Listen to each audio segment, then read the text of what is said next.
This is the dumbest thing we've done yet. I didn't even say anything yet. Limitation versus freedom. Django proved you only need 2 fingers. Freddie Green proved you only need 2 notes. So what's your strategy? I'm trying one of each. Okay, today's game, pocket pinball. I regret asking. You didn't.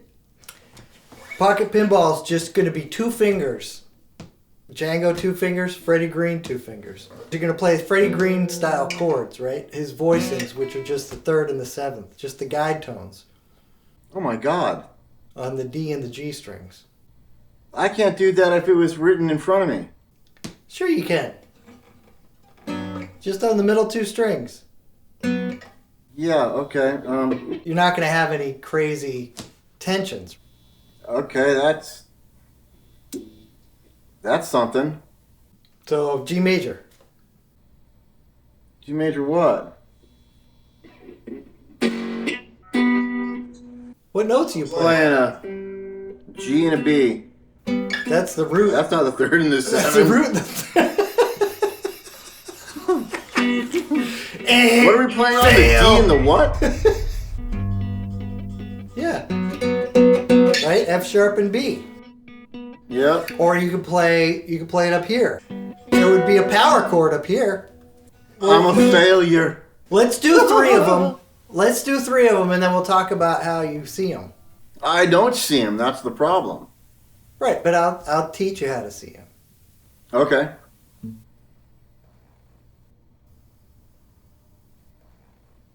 But I can't play the ones that I'm going to tell you. Of the 2 strings, those are the 2 I know the least. The other ones I can get by on. Well, is it about you knowing the notes on the strings, or is it about you knowing what notes to play? No, what notes? The notes on the fingerboard. Okay. On those 2 strings. That's going to make it hard. I'll figure it out. Let's just try it. Yeah. The worst that can happen is my head will fall off. So give me one. G major. We just... G minor. G minor. How do you know that so quickly? Because, okay, so I'll tell you how to do it, and then we'll do some. Okay. So everybody knows, or if you don't know, G major 7 chord, right? Yep. Right? G, F sharp, B, D. Okay. So root to 7th, root, F sharp is your 7. Right. B. Okay, right. B is your 3rd. D is your 5th, right? Mm-hmm. So you just drop your root and your 5th. Right? So just think, okay, well, I know where that G7 chord is.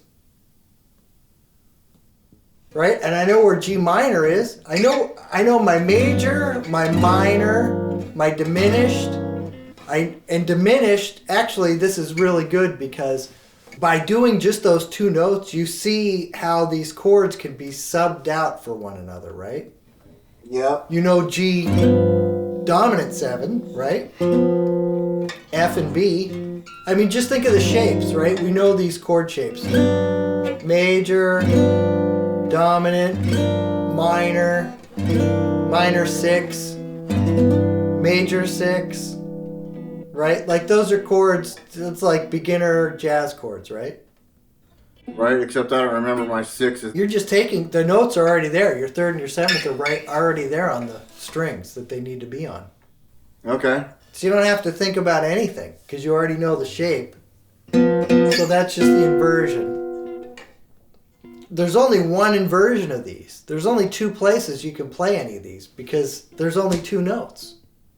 Right. If you're sticking hard to the 3rd and 7th. Now, if you start doing some voice leading in there, your bets are off, right? But just to get through the game. Yeah, I'm losing this. Yeah, or you just know the notes. Throw one at me. Okay, let's do A diminished. Wait a minute. I didn't know we were doing diminished chords, too. Well, you know a diminished chord, right? Play the whole diminished chord, A diminished. Yeah, so you're playing that one, so just drop your root, right? You know that's not it. And your fifth, you know, is on the B string. Right. So you got to give me one.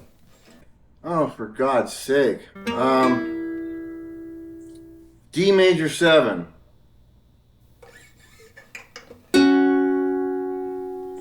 That sounds correct to me, my friend. Well, I mean, it is because I was playing the right notes. You're a punk. Okay, let's do it. We've hit the Hold on. majors. So let's do minor. B minor 7. B as in boy. B as in bitch. D and A sharp? Huh? No. You were playing the notes correct. You were playing the notes, but you're calling it A sharp or something, but it's just A. No, I'm sorry. D and A. D and A, baby. Yeah, or A and D. No, it's D and A. Okay.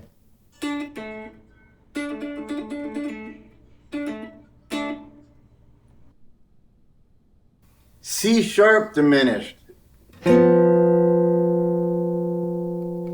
Okay, I'll buy that. And harmonically, it's F and B, right?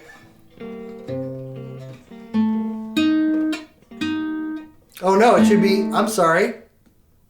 Oh wait, yeah, C sharp. C sharp. Should be B flat. B flat and what? You said C sharp diminished. I don't know what the hell I played. That's right. Did I play flat? No. I think I played C. Yeah, I don't know what I played. Okay, D minor 6. I don't know, 6 is one. There's What did you play? I played B flat and F. B natural. For D6. D minor 6. Oh, D minor 6. But even if it was D major 6, it would still be B. B and F natural. Yeah. Sorry, you're right. I thought I If you go through this, you'll really get your chord structure down, right? I really like this. You'll see the difference between, like, okay, well, I might know my shapes for major, diminished, minor, minor 6, but just because I know the shape doesn't necessarily mean I know how the chord is created, right? Right. So, major chord. Let's go C major, right? Everything's all natural, right? Right. The closest thing to that is Right. actually C dom 7, right? Your dominant chord, because it's flat 7. Right. Then the next closest thing to that, C minor 7. So you keep your flat Right. 7 and your flat the 3rd. Right? It's like Yep. line cliche. Right? Because the next one is C minor 6. Right. You take that flat 7 and you move it down, that's the 6. Right? Mm-hmm. Diminished. Absolutely. Flat the 5. Right? Yep. Take a step back, but so from C minor 6 to C major 6, you just pull that 3rd back up. Right. And then when you start moving around just these two notes, you really see the relationship between chords that might be the same, where you can move Right. or move these things around and they're somewhat interchangeable. Stripping away some of the things, so it's like the root you can always throw away as long as you have a bass player. Right. Even like when you see like a F6 over C. Mm-hmm. Well, you don't have to, if there's a bass player there, you don't have to worry about getting that C in there, You don't have to play that because it's probably going to sound weird anyway playing it on the guitar, the way the voices jam together. Right. And you're not going to have any clarity there. So, well, you don't have to play the F. You don't have to play the C if there's a bass player there.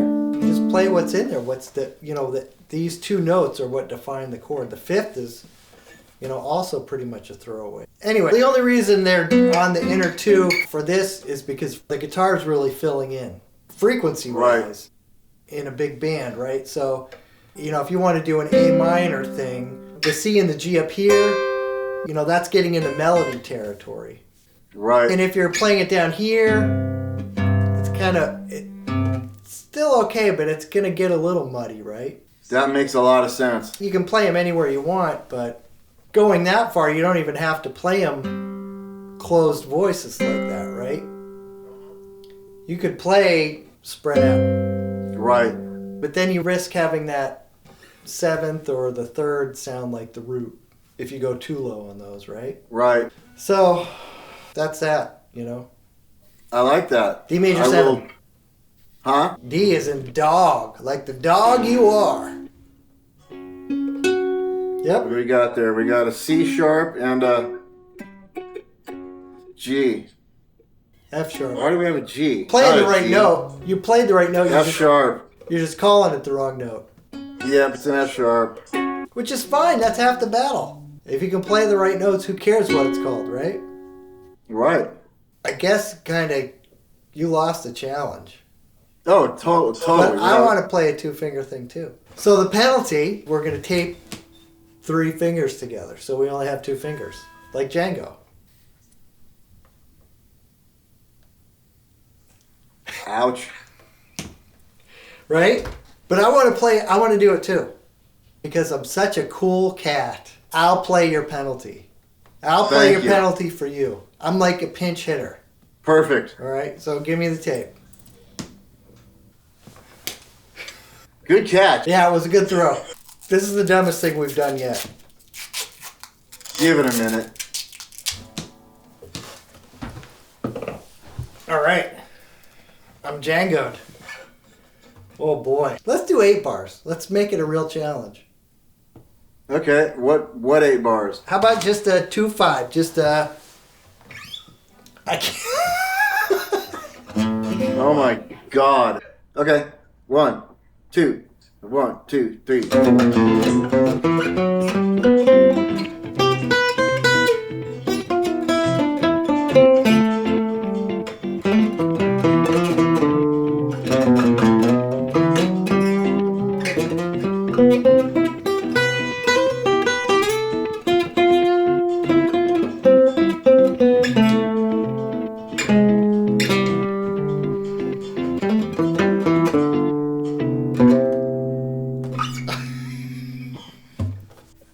I think that sounded good.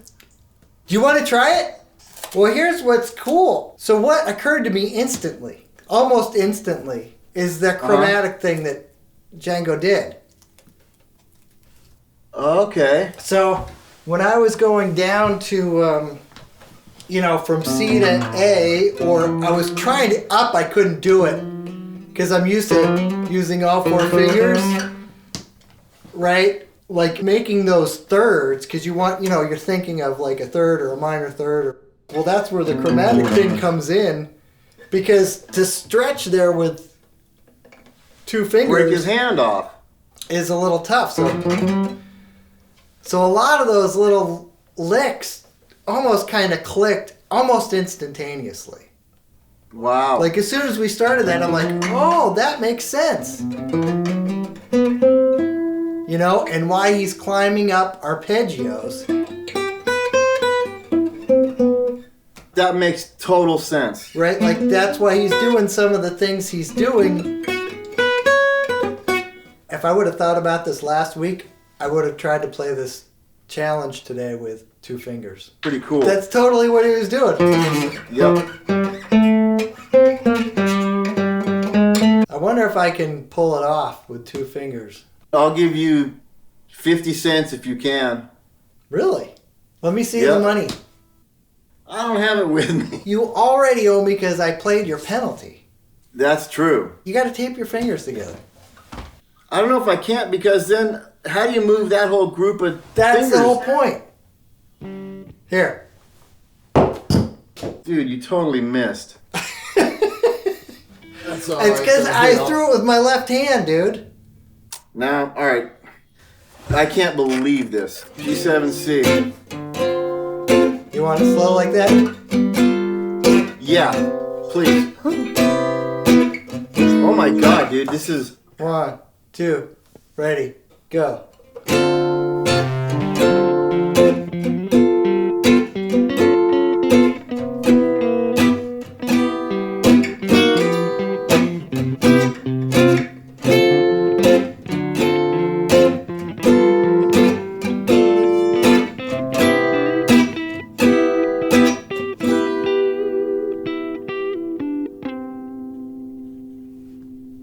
That was just weird.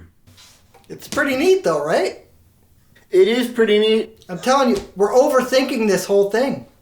Like, how about the Scott Henderson thing? You could almost do that with 2 fingers. Now, that last lick I couldn't do. Oh, I can't even do it. It's the whole limitation thing, right? Like, you would figure it out. Yes. Jeff Healy, Yep. He figured it out. the drive's there. That's a good example. There's not much debate happening. Nope. Limitation, a path to creativity. Right. Give guitar players freedom and they immediately play too many notes. Gypsy jazz is very precise. And dangerous. How's that? You miss one note and all of a sudden you're playing bluegrass. Okay, solo challenge. He had a week, I had a week. 1 take, no edits, no Roger.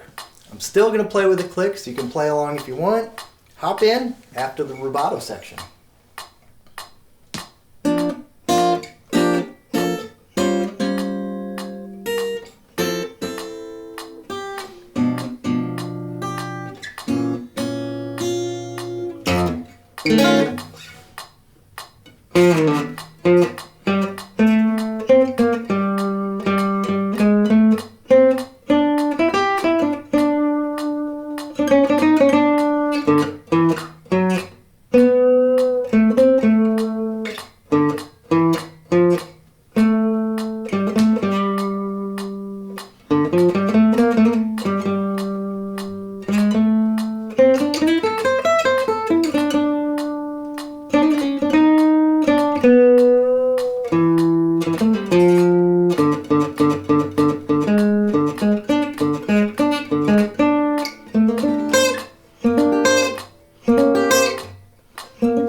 Okay, not the easiest, but not the hardest. A couple flubs in there, I lost a click.